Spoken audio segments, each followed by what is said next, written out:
દીપ પ્રાગટ્ય વિધિ સંપન્ન કરી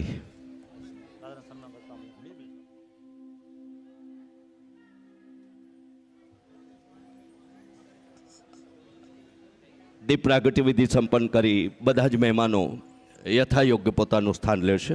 આપ સૌને એક વિનંતી કરી દઉં કે બૂટ ચપ્પલ બને તો કથા મંડપની બહાર, અન્યથા આપની સાથે એક પ્લાસ્ટિક બેગ રાખી અને એમાં આપના બૂટ ચપ્પલ રાખશું।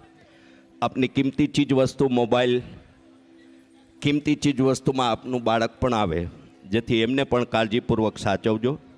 જરૂર પડે તો એના માટે વેફર પણ લાવજો ને એમને જ ખવડાવજો। કથા સત્ર પ્રારંભ થાય પછી આપણે બધા જ સંપૂર્ણ શાંતિથી કથારસનું અમૃત પાન કરીશું। જમણા હાથથી ડાબા હાથ અને ડાબા હાથથી જમણા હાથ। કથા પ્રારંભ થયા પછી આવન જાવન નિવારાય એવી પણ વિનંતી કરીશ। અને પ્રથમ દિવસે જ એક વિનંતી કરી દઉં કે ઉદ્ઘોષણા શરૂ થાય એ પહેલાં આપે જે કાંઈ મને ફોર્મેટ લખાવવાનું હોય એ આપ લખાવી દેશો, જેથી કરી સંકલન જળવાઈ રહે। પૂજ્ય સ્વામીજીને વિનંતી કરીશ કે આપ ભાગવત ભગવાન અને પૂજ્ય જિજ્ઞેશ દાદા પ્રત્યેનો આપનો આશીર્વાદનો, સત્કારનો અને ભગવાનની પ્રસાદી રૂપ આપની ભેટ ભાગવત ભગવાન અને પૂજ્ય જિજ્ઞેશ દાદાને સમર્પિત કરશો તેવી વિનંતી છે।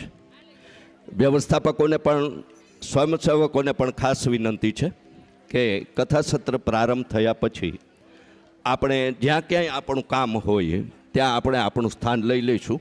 જરૂર પડે ત્યારે જરૂર ઊભા થઈએ કે જઈએ અને સંપૂર્ણ બધા જ સ્વયં શિસ્ત સાથે આ આયામને સંપન્ન કરવામાં, ગરિમા બક્ષવામાં સૌનો સહકાર મળી રહેશે તેવી આશા રાખીએ છીએ।